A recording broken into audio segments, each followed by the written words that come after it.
आज के शो में। सर्जिकल स्ट्राइक्स का दावा, ऑपोजिशन लाइल, मीडिया ठोस शवाहिद की मुंतजिर। क्या सर्जिकल स्ट्राइक्स को साबित करने के लिए नई भारतीय स्क्रिप्ट तैयार? क्या भारतीय हथकंडों से पाकिस्तान से ज्यादा भारत की आलमी साख मुतासिर? पाक भारत कशीदगी, आलमी ताकतों का पलड़ा किस तरफ?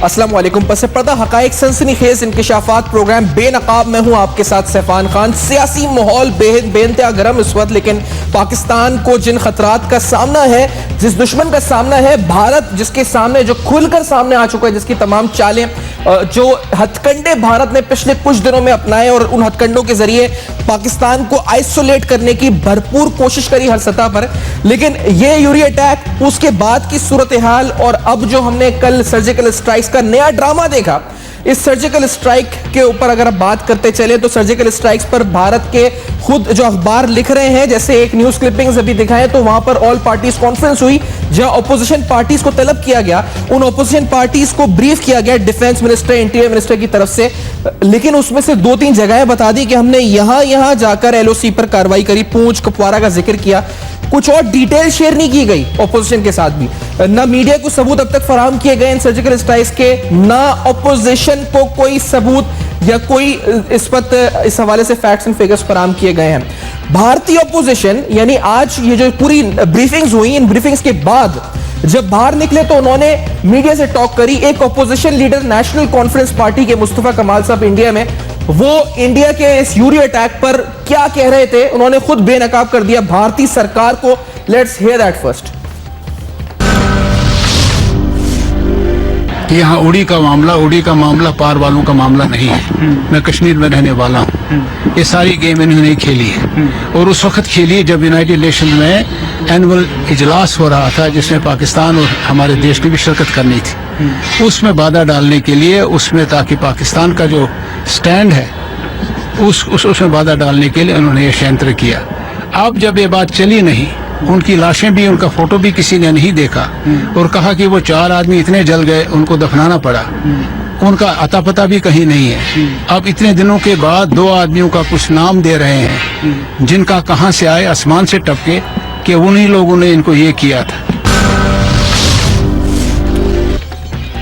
आप देख रहे हैं कि भारत के अंदर भारतीय सियासतदान खुद क्या क्या कह रहे हैं यूरी अटैक के हवाले से, और साथ साथ आगे चलकर इस साजिश को या इस झूठ को जो सर्जिकल स्ट्राइक का बोला गया, इसको साबित करने के लिए मजीद क्या हथकंडे इस्तेमाल हो सकते हैं, और इसके साथ साथ पाकिस्तान और भारत के खुद जो साख है, भारतीय साख, वो कितनी मुतासिर हुई है इस पूरी सूरत हाल। प्रोग्राम के अंदर आज बेनकाब करेंगे इन अहम फैक्टर्स को, स्टार्ट करते हुए क्योंकि आज पैनलिस्ट में बहुत से लोग होंगे। तारिक पीरजादा साहब से स्टार्ट करते हैं प्रोग्राम। तारिक पीरजादा साहब सीनियर तज़ेनिगार हैं, हमें ज्वाइन कर रहे हैं, पाक भारत मामला पर गहरी नजर रखते हैं। तारिक साहब, thank you so much, join किया आपने प्रोग्राम में। सर, ये जो पूरा मामला सर्जिकल स्ट्राइक्स का हुआ, इस सर्जिकल स्ट्राइक के पूरे सीन के बाद अब मुश्किल ये हो रही है कि साबित किस तरह करें कि सर्जिकल स्ट्राइक की है। अब क्या हो सकता है, क्या एक और नया ड्रामा आ सकता है सामने मीडिया की तरफ से भारतीय कि कोई पाकिस्तानी कैदी जो भारतीय जेलों में, उन्हीं को मार के कह दे कि ये हमने दहशतगर्द मार दिया 38, ये हमने वहां से मारे थे दहशतगर्द, उनको लेकर यहां पर आ गए, उनकी लाशें। सर, क्या अब मजीद और क्या ड्रामा हो सकता है तारिक पीरजादा साहब आपकी नजर में? देखिए, भारत की तरफ से किसी भी झूठ, किसी भी ड्रामे, किसी भी मक्कारी, किसी भी फरेब की, चूंकि भारत झूठ की बुनियाद पर कायम है, ये फिक्रा पाकिस्तान के लोगों को पाकिस्तान के सिलेबस में शामिल कर देना चाहिए कि भारत झूठ की बुनियाद पर कायम है, इसकी खारजा पॉलिसी झूठ पर है, इसके वज़ीर आज़म झूठ बोलते हैं, इनका मीडिया झूठ बोलता है, पूरी रियासत झूठ पर कायम है। तो लिहाजा इनसे किसी भी ड्रामे की, किसी भी मजीद कार्रवाई की किसी भी वक्त तवक्को है। चाचे, मैं आपकी बात की पूरी तरह तायद करते हुए कहता हूं कि हम आइंदा चंद दिनों में इनकी तरफ से कोई और कार्रवाई भी देख सकते हैं और कार्रवाई की कोशिश देख सकते हैं, इसी तरह नाकाम कोशिश जिसके नतीजे में जो कि इन्होंने की और जिसके नतीजे में इनके आदमियों की लाशें और जख्मियों की पड़ी हुई हैं और उनको उठाने वाला कोई नहीं है, और वो बाबूलाल चौहान जो है वो पूरी मालूमात दे रहा है और उसकी तफसीलात आज बहुत से चैनलों पर आ गई हैं। तो इन चीजों को आलमी सतह पर असल में अब हमने करना ये है, उसको उठाना है। आज एक बड़ी अच्छी बात हुई है और बड़े अरसे के बाद मियां साहब की तरफ से असल में एक चीज जो पाकिस्तानी हुकूमत का स्टैंड होना चाहिए तारिक साहब, उस पर आते हुए उससे पहले क्या मिस कैलकुलेट कर गई भारतीय सरकार के वो इतना बड़ा ड्रामा स्टेज करेंगे और वो डिप्लोमेटिकली उस पूरे मामले को एस्कुलेट करेंगे, दुनिया में पाकिस्तान को दहशतगर्द साबित करेंगे?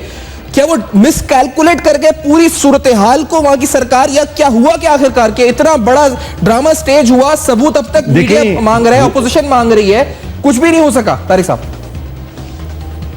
आपने बिल्कुल दुरुस्त कहा। देखिए उनकी कोशिश यह है कि किसी तरह भारत को एक बालादस्त मिलिट्री पावर के तौर पर दुनिया में पेश करें, जो मुल्कों में जाके सर्जिकल स्ट्राइक कर सकती है।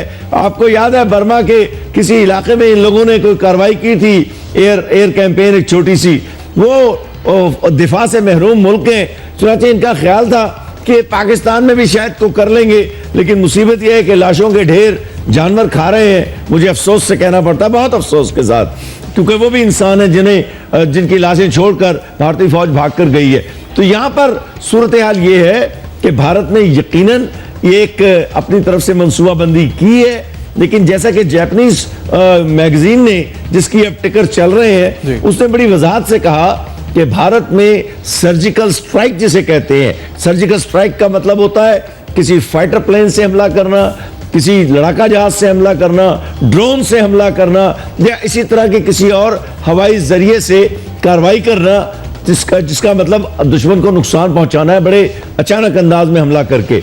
चुनांचे ये सलाहियत चूंकि उनके पास इसलिए नहीं है कि बकौल जापानीज रिसाले के पाकिस्तान के दिफाई निज़ाम में हर एक इंच पर नजर रखने की इस वक्त सलाहियत है। हमारे पास एवैक्स है, जमीनी रेडार्स हैं, लॉन्ग रेंज है, शॉर्ट रेंज है। चुनांचे वो जो मसला था उन्होंने कैलकुलेशन का, जिसकी तरफ आपने अंदाजा लगाया, उसमें वो मार खाई है और उसके बाद वो तमाम दुनिया में जलील होंगे, क्योंकि हमने उनके लोगों को जिंदा पकड़ लिया है और उसके बाद हम अब उन्हें दुनिया में हम लेकर जाएंगे। ये बात मुकम्मल हो गई। तारिक साहब, दुनिया में क्या तासुर है भारत के बारे में? इकोनॉमिक पावर पाकिस्तान दुनिया के अंदर अपने आप को मनवाने चले इस वक्त, और इतना बड़ा झूठ, इतना बड़ा ड्रामा स्टेज करने के बाद कहां खड़े भारत, किधर खड़ा डिप्लोमेटिकली? वो जो इकोनॉमिक एक रेवोल्यूशन और इस खित्ते के अंदर अपने आप को एक पावर बनाने का एक मंसूबा था, वो मंसूबा किधर जाता है? उस पर कितनी ठेस पहुंची है भारत के? कितना नुकसान इनकी स्टॉक मार्केट क्रैश करना, इनकी इमेज को, इनकी साख को पहुंचा है तारिक रजा साहब इस पूरी सूरत हाल से? मैं उस पर इस तरह नजर डालता हूं कि इत्तेफाक की बात है कि भारत के जारहाना किरदार को देखकर, यानी अज़ाइम को देखकर, इस वक्त सबसे ज्यादा दबाव जो भारत पर है अगर किसी मुल्क का, तो वो खुद उनके स्ट्रेटेजिक पार्टनर अमेरिका का है। जॉन कैरी ने 2 बार उसे सुषमा स्वराज से टेलीफोन पे बात की है और कहा है कि तुम अपने कदम पीछे हटाओ और इस जारहियत से बाज आ जाओ। ये बातें सारी दुनिया में जा चुकी हैं। इसी तरह तमाम दुनिया में ये वाकया फैल चुका है कि भारत की हवाई कार्रवाई जो है उसका कोई सबूत नहीं है और ये भारत ने झूठ बोला है। उसके बाद उन्होंने कल जो बातें की थी कि हमने ये कर दिया, वो कर दिया, बाद में पता लगा उनके तो लोग जिंदा गिरफ्तार हो गए, बाकियों की लाशें पड़ी हैं और जो जख्मी हैं वो पानी मांग रहे हैं। चुनांचे ये तमाम मुहिम जुई जो है उससे भारत का एक बड़ी ताकत होने का और एक ताकत होने का भांडा फूट गया है। और वो जो अमन का राग, अमनियत का राग गा रहा था, वो तमाम का तमाम पोल खुल चुका है, लेकिन अभी पूरी तरह नहीं खुला। अच्छा, अब आपने करना ये है, लेकिन सर ये जो बंदा गिरफ्तार हुआ है, मुझे इजाजत दें कि मैं साहब, ये जो बंदा गिरफ्तार हुआ है इसके साथ क्या मांग रहे वापस? माफी कहते हैं गलती से चला गया, क्या वापस कर देना चाहिए, रखना क्या होना चाहिए आगे इसके साथ? और कमाल बात कर दी है। लोग हमारे मुल्क पे हमला करने की कोशिश करें और हम उन्हें वापस कर दें। मैं आपको एक बात बताता हूं, अब से 1.5 साल पहले की बात है शायद, कि सियाचिन में एक हेलीकॉप्टर हिंदुस्तान का आ गया और पाकिस्तान के अदारों ने उसे उठा प्लेट में रखकर भारत को वापस कर दिया था। अरे पहले आप गोली हैं, उसको गिराते हैं, उसके बाद कहते हैं कि तहकीकात करेंगे, जो दुनिया का तरीक़ेकार है। आप ये मुआफ़ी नामे ये प्लेट में रखकर उनको वापस करना, ये बात पुराने वक्तों की है। कभी किसी जमाने में होता था, अगर आपका हेलीकॉप्टर इंडिया की तरफ होता तो उसको पहले गिराते और उसके बाद वो बात करते। तो ये आपने करना है, ये बड़ी बुनियादी बात है। एक बात मैं जरा यहाँ कहता चलूं जो पूरे मुल्क में नहीं हो रही है जी।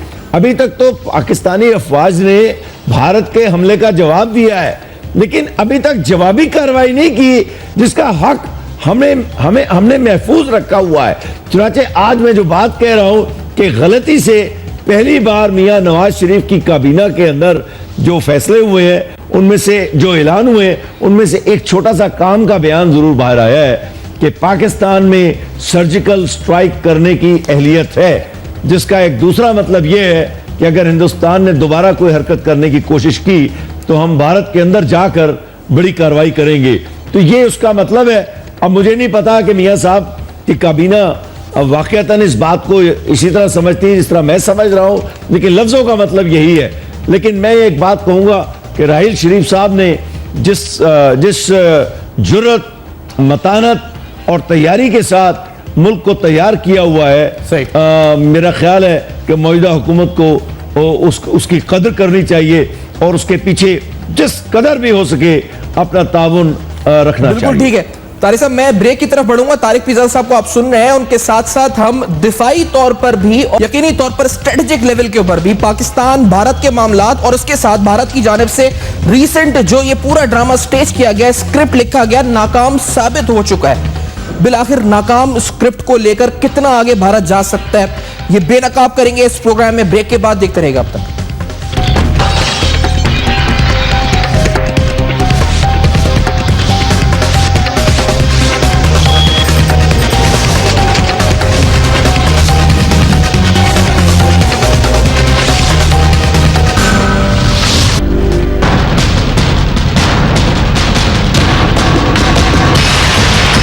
अगर ये फुल स्केल वॉर हुआ तो फिर तो ऊपर वाला ही हम सबका बचाव करे।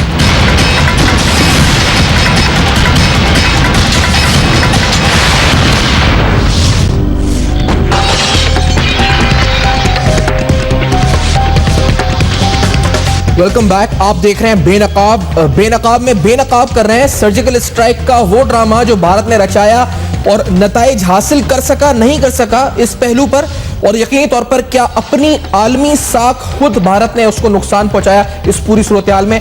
ये भारत की ऑपोजिशन आज बैठी वहां के डिफेंस मिनिस्टर, इंटीरियर मिनिस्टर और दीगर 5 मिनिस्टर्स के साथ, लेकिन ऑपोजिशन को यह नहीं बताया गया कि क्या डिटेल्स हैं उस ऑपरेशन की जिसका चर्चा भारत के अंदर किया जा रहा है।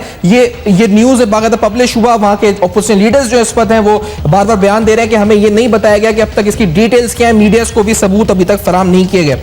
जनरल रिटायर्ड नईम खालिद लोधी साहब, साबिक सेक्रेटरी दिफा, मेरे साथ इस वक्त प्रोग्राम में मौजूद हैं। जय साहब, thank you so much for joining us in the show. सबसे पहले सर मैं आज के दिन पे आते हुए बात करना चाहूंगा, भारतीय मीडिया में भारतीय हुकूमत की तरफ से आज सुबह से मैंने 2-3 चीजें हमने देखी हैं जो मॉनिटर की हैं। एक, वो बार बार हाफिज सईद और मौलाना मसूद अजहर की स्टेटमेंट्स बार बार चला रहे हैं, उसके ये इस तरह दिखा रहे हैं जिस तरह पाकिस्तानी स्टेट उनको धमकी दे रहा है। साथ साथ वो बार बार ये दिखा रहे हैं कि दिल्ली को खतरा है दहशतगर्दी का, या भारत के अहम शहरों में खतरा है दहशतगर्दी का। और तीसरी चीज वो ये दिखा रहे हैं कि जो LOC के पास गांव है भारत के, वहां से आवाम को खाली करा रहे हैं कि यहां कहीं पाकिस्तानी फौज हमला करेगी। सर ये क्या तासुर आज के दिन जो जिस तरह लेके चल रहा है इंडियन मीडिया, इंडियन स्टेट, आपको क्या लग रहा है, क्या इसका मकसद हो सकता है इन 3 चीजों का? जय साहब। देखें, मेरा ख्याल है कि अब तो हिंदुस्तानी मीडिया को अच्छी तरह समझ लेना चाहिए और वहाँ के जो जी शऊर लोग हैं उनको समझ लेना चाहिए कि देखें ये लोग जो ये बातचीत कर रहे हैं ये झूठे हैं, ये बुज़दिल हैं, ये मकार हैं। तो इनकी मकारी का तो हमें ख्याल रखना चाहिए। बाकी तो उन्होंने देख लिया, इन्होंने एक टेस्टर फेंका था चेक करने के लिए कि उनके क्या हालात हैं, उनको भी अच्छी तरह पता चल गया कि वो कितने पानी में है। तो ये जो बुनियादी तौर पे जो अभी जो सूरत हाल वो पैदा कर रहे हैं उसका मकसद सिर्फ और सिर्फ ये है कि जो वो जुल्म ढा रहे हैं कश्मीरियों पर उसको और बढ़ाएं और उनको और कंट्रोल करें और पूरी दुनिया की तवज्जो और तरफ रखें। हमें ये चाहिए मेरे ख्याल में एक देखें, एक तो जो उन्होंने कार्रवाई की उसका तो हमने बेहतरीन जवाब दिया है। मेरा ख्याल वो याद रखेंगे। ये मैं ज़रूर थोड़ा सा अचंभे की बात समझता हूँ कि जैसे मलिया लोधी साहब ने कहा कि हमने एक आदमी उनका पकड़ लिया है और कुछ लाशें LOC पर पड़ी हुई हैं, तो हमारे लोग इतना लिहाज क्यों कर रहे हैं कि ना वो बंदा सामने लेकर आए हैं, ना उन लाशों को दिखा रहे हैं। मेरे ख्याल ह्यूमैनिटेरियन ग्राउंड के ऊपर ये थोड़ा सॉफ्ट उनकी तरफ हो रहे हैं, जो कि मेरे ख्याल में नहीं होना चाहिए। हमारा इस वक्त मेन मीडिया का ये काम है, हुकूमत का ये काम है कि इसको इंटरनेशनलाइज करें कि वो खुद उन्होंने प्रेस कॉन्फ्रेंस करके कहा कि हमने सर्जिकल स्ट्राइक की है। सर्जिकल स्ट्राइक तो वो है या नहीं, वो तो अलग बात है, वो तो खुद उनका मीडिया संभाल लेगा, लेकिन कम से कम हमें इंटरनेशनल लेवल पर तो ये बताना चाहिए कि वो खुद कह रहे हैं कि हमने सर्जिकल स्ट्राइक की, यानी कि LOC के पार आए हैं। तो ये बड़ा अच्छा मौका है हमारे पास कश्मीरी कॉज को उजागर करने का, और इससे हमें पूरा फायदा उठाना चाहिए। जहां तक ये आप बात कर रहे हैं कि आगे वो क्या करेंगे, मेरा अपना ख्याल ये कि अगर उन्होंने सबक सीख लिया है तो वो कुछ नहीं करेंगे। अगर हमारी हुकूमत हमें इजाजत दे तो हम उनको ये ट्रेनिंग के तौर पे बता सकते हैं कि सर्जिकल स्ट्राइक कहते किसको है। अच्छा, ताकि एक सर्जिकल स्ट्राइक हो तो उनको अंदाजा हो कि सर्जिकल स्ट्राइक का मतलब क्या होता है और इसके असरात क्या होते हैं। उनको तो वो तो उसके पास से भी नहीं, हवा भी नहीं उसके पास से गुजरी जिसको कि सर्जिकल स्ट्राइक कहा जाता है, वो हम कभी उनको बताएंगे। लेकिन सर ये जो जिस तरीके से मैंने ये जो 2-3 चीजें बताई, आप कह रहे हैं इसका मकसद सिर्फ ये कि मसला कश्मीर के ऊपर से तवज्जो हट सके पूरी दुनिया की, ये बार बार ये दिखाना कि दिल्ली को खतरा है दहशतगर्दी का, वहां पर दहशतगर्दी पाकिस्तान करवा सकता है, ये इल्जाम लगा रहे हैं, फिर वहां के गांव खाली करवा रहे हैं और बार बार हाफिज सईद की स्टेटमेंट दिखा रहे हैं जिसमें वो कह रहे हैं कि हमारी फौज को इजाजत दी जाए कि वो कश्मीर को आजाद करने जाके पाकिस्तानी हुकूमत इजाजत दे। तो सर ये खौफ पैदा करने की कोशिश है वहां के अपने शहरियों में, या ये मीडिया जिंगोइज्म में स्टेट एक क्रिएट करना परसेप्शन है, क्या है जनरल साहब? जी, बुनियादी तौर पे वो एक ग्राउंड बना रहे हैं ताकि अगर वो जरूरत महसूस करें, क्योंकि बात यह है कि अगर ये इंतफादा, कश्मीर का इंतफादा बहुत ज़्यादा फैल गया, उनके काबू से बाहर हो गया, तो वो एक वजह बन सकती है हिंदुस्तान और पाकिस्तान में नज़ा का। उसके लिए उनको कोई ना कोई बुनियाद तो बनानी है ना, तो खुद वो कोई फॉल्स फ्लैग ऑपरेशन करके कह सकते हैं, पूरी दुनिया के पास जा सकते हैं कि ये देखें जी कि ये कर दिया है। तो ये एक आप यूँ समझें कि वो माहौल पैदा कर रहे हैं दुनिया की सपोर्ट हासिल करने के लिए।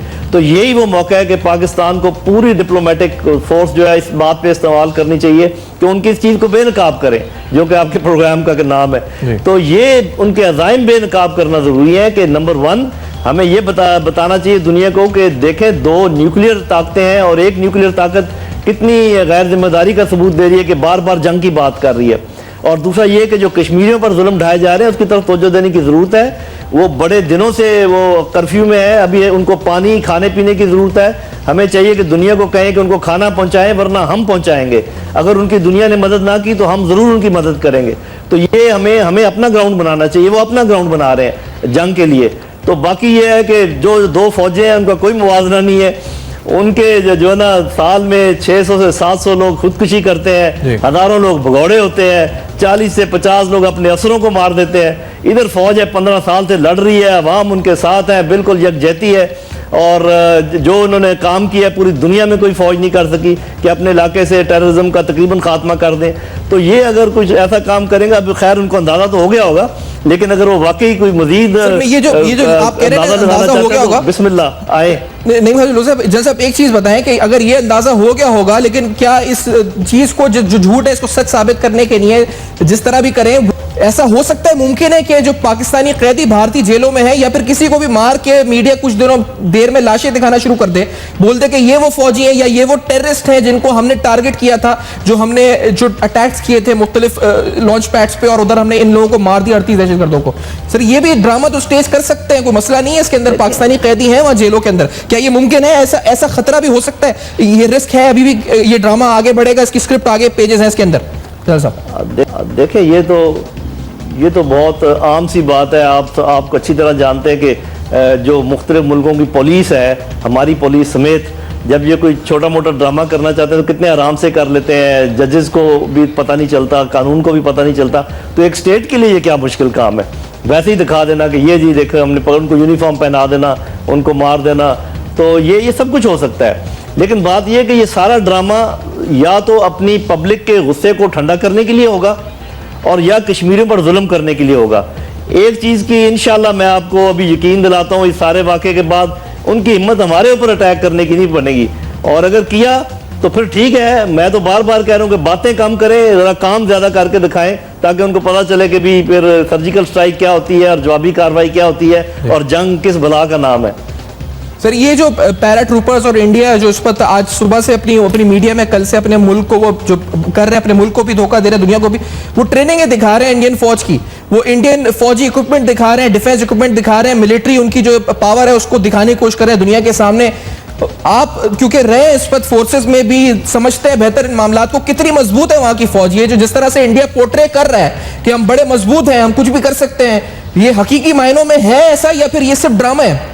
जन साहब देखिए, बात यह है कि एक होता है फौज का साइज जी, एक होता है फौज का जज्बा और फौज की ट्रेनिंग। मैंने आपको दो वाकया सिर्फ बता देता हूं कि यूके में 15 फौजों का मुकाबला हुआ था कि फिजिकली फिट कौन सी फौज है। पाकिस्तानी फौज नंबर 1 आई थी, बाय द वे उसमें इंडियन फौज भी शामिल थी। 22 मुल्कों का मुकाबला हुआ है चीन में कि निशानाबाजी में कौन सी फौज सबसे अच्छी है। अल्लाह के फजल से पाकिस्तानी फौज नंबर 1 आई है। पाकिस्तान के लोग जो शहादत के लिए तड़पते हैं, जो मौत के पीछे भागते हैं, और वो लोग जो मौत से डर के भागते हैं, यार क्या मुकाबला है उनका? बिल्कुल कोई मुकाबला नहीं है, ये ज़मीन और आसमान का मुकाबला है। तो वो भूल जाए इस बात को कि पाकिस्तानी फौज के साथ वो लड़ेंगे। और उसके अलावा अगर आप मटेरियली भी देखें, अगर आप ये ईमान का जज्बा जो कि एक हकीकत है उसको एक साइड पर भी रख दें, तो इक्विपमेंट वाइज भी और न्यूक्लियर वाइज भी हम इंशाल्लाह उनसे अच्छे हैं, बुरे नहीं है। सिर्फ साइज का बात है, और साइज बातों का गले में पड़ जाता है। आपको पोरस के हाथी याद है, वो पोरस के ऊपर ही चढ़ गए थे।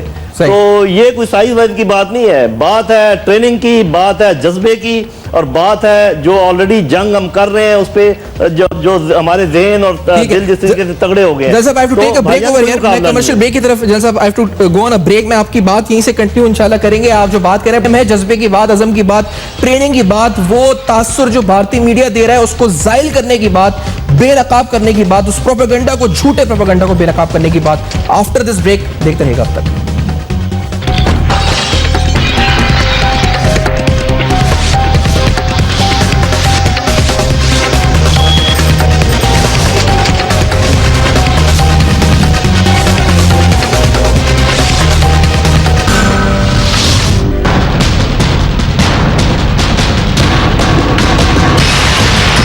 अगर ये फुल स्केल वॉर हुआ तो फिर तो ऊपर वाला ही हम सबका बचाव करे।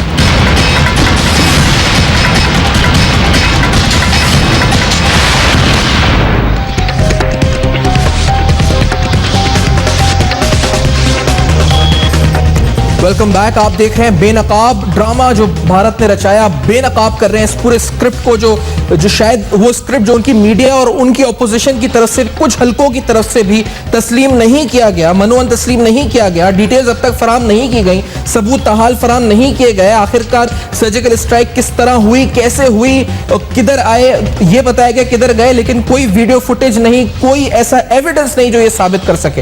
ये सारे सवाल अपनी जगह अभी भी मौजूद हैं। जनरल रिटायर्ड नईम खालिद लोधी साहब मेरे साथ प्रोग्राम में मौजूद हैं। मिशाल मलिक जो कश्मीरी रहनुमा यासीन मलिक साहब की अहलिया हैं, खुद भी कश्मीरी रहनुमा है, मेरे साथ प्रोग्राम में मौजूद है। Mishal, thank you so much for joining us in the show. आपसे स्ट्रेट फॉरवर्ड यही बात करते हुए कि इंटरनेशनल फोरम्स के ऊपर जिस तरह वेस्टर्न पावर्स ने बेसिकली, बिल्कुल जिस तरह वेस्टर्न पावर्स ने यूरी अटैक पर इंडिया के साथ सिंपैथी शो करी है, क्या आपको लगता है मसला कश्मीर पर भी इन वेस्टर्न पावर्स ने उतनी सिंपैथी कभी शो की थी या करी है या करेंगे? आपको लगता है या नहीं की, तो उसकी वजह क्या है मिशाल?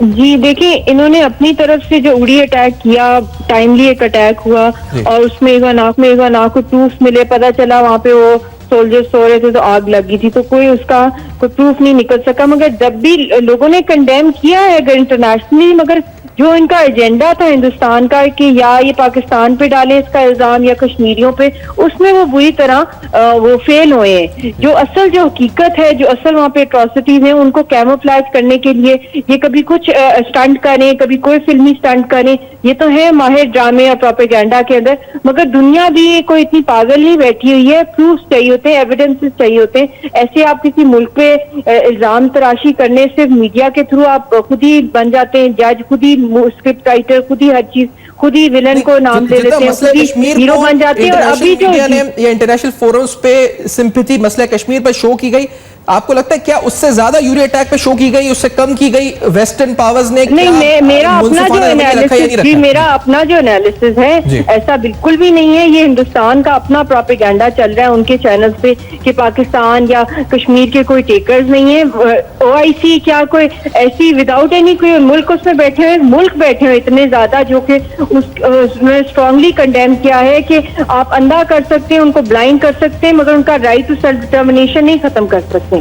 और वहाँ पे टर्की ने जिस तरह का फैक्ट फाइंडिंग मिशन भेजेंगे, यूनाइटेड स्टेट्स ने कंडेम किया एक्ट, मगर उड़ी का मगर बिल्कुल ब्लेम नहीं डाला पाकिस्तान पे। और उन्होंने साथ साथ ये भी कहा है आपस में जितनी भी मीटिंग हुई है कि जो कश्मीर का मसला वो मिल बैठ के हल करे, पाकिस्तान और इंडिया मिल बैठ के। और फिर यूनाइटेड नेशंस की बाकी उनको डोसियर प्रेजेंट किया है, उन्होंने भी वो देखा, उन्होंने भी ये मैसेज दिया दोनों मुल्कों को कि ये मसला हल किया जाए। और उनके रैपटोर ने भी कहा है, देखें न्यूजीलैंड हो, नॉर्वे हो, और भी बहुत से मुल्क आ रहे हैं जो कि कंडेमनेशन करें। इटली ने कितना स्ट्रांगली कंडेम किया है। तो इस नेगेटिव चीज में नहीं जाना इस टाइम पे हम। हाँ, ये लंबी बैटल है, ये बैटल बहुत लंबी है क्योंकि पूरा एक प्रोपेगेंडा मशीन को काउंटर करना है पाकिस्तान और कश्मीरियों। बिल्कुल ठीक। मिसाल major general director Abdul Qayyum साहब भी मौजूद हैं, पाकिस्तान मुस्लिम यूनियन के सेनेटर भी हैं और साथ साथ दिफाई उमूर पर भी बड़ी गहरी नजर रखते हैं। जनरल साहब, आप तक मेरी आवाज पहुंच रही है? Thank you for joining in the show. जी जनरल कयूम साहब, आप मेरी आवाज सुन सकते हैं सर? जनरल साहब जी जनरल साहब, ये जो मामला इस पर है, जिस तरीके से भारत जो रीजनल पावर्स है, बिलखुसूस अफगानिस्तान है, इन पावर्स को बड़े जोम के साथ इनको इस्तेमाल करने की पाकिस्तान के खिलाफ बात भी करता है, कर भी रहा है। आपको लगता है इसके लिए काउंटर स्ट्रेटेजी हमारी क्या होनी चाहिए? जनरल साहब, आप खित्ते पर बड़ी गहरी नजर रखते हैं, जनरल साहब क्या होना चाहिए हमारी तरफ से? या देखिए, हमारी तरफ से तो एस्केलेशन तो बिल्कुल नहीं करना चाहते हम, और देयरफॉर हमें तो यही कहना है कि वॉर मॉन्गरिंग और ये जंगजुआना किस्म की मूवमेंट्स ये दोनों मुल्कों के लिए अच्छी नहीं है। लेकिन हम ये कहना चाहते हैं कि जो कश्मीरियों का हक़ खुद इरादियत है उसको आप किसी तरीके से भी दबा नहीं सकते, तोपों से, गनों से, पैलेट गनों से, बुलेट से। तो ये इंडिया को देखना होगा कि कश्मीरियों की राइट जो है वो एक हकीकत है और अभी उसको दबाया नहीं जा सकता। तो that is the lesson. Sir वो ठीक है, लेकिन अब अगर भारत अफगानिस्तान को इस्तेमाल करता है, भारत एक सब कन्वेंशनल वॉरफेयर बलूचिस्तान में भरामदार बुगटी और दीगर लोग जिन पे वो हाथ रख रहे हैं उनके जरिए शुरू करता है, फिर भारत पानी का मसला छेड़ देता है। वो ट्रीटी जो वर्ल्ड बैंक से हो चुकी है, वो जो कानूनी एक मुसव्वदा है जिसको इंटरनेशनल लॉज के तहत उसको खिलाफ वर्जी करने की बात करता है या करने की कोशिश करता है। तो आपको लगता है ये कॉन्फ्लिक्ट फिर बढ़ता जाना है, ये फिर बात बहुत आगे तक जा सकती है खुदा ना खास्ता? जनरल साहब, या देखिए, इसके अंदर डेंजर तो है ना कि अगर आप जैसे ये बात कर रहे हैं पानी बंद करने वाली और इस तरह की हरकत, और ये जो उन्होंने कहा हमने सर्जिकल स्ट्राइक की है, और ये आल्दो ये झूठ का पुलंदा है, लेकिन अगर इस तरह की कोई हरकत वो करते हैं हमारी एयर स्पेस को वायलेट करके, तो फिर तो देयर इज नो क्वेश्चन, फिर तो इसे एस्केलेट हो सकता है, जो कि कभी भी दो न्यूक्लियर पावर्स के दरमियान इस तरह की बात हो जाए तो तबाहकुन होगी। तो इसलिए ये और फिर ये बरामदात बुगटी को लेके आने वाली बात, और इसको भी हम कंडेम करते हैं, बिकॉज ये कभी नहीं होता। सिविलाइज्ड कंट्रीज के दरमियान ये नहीं किया जाता।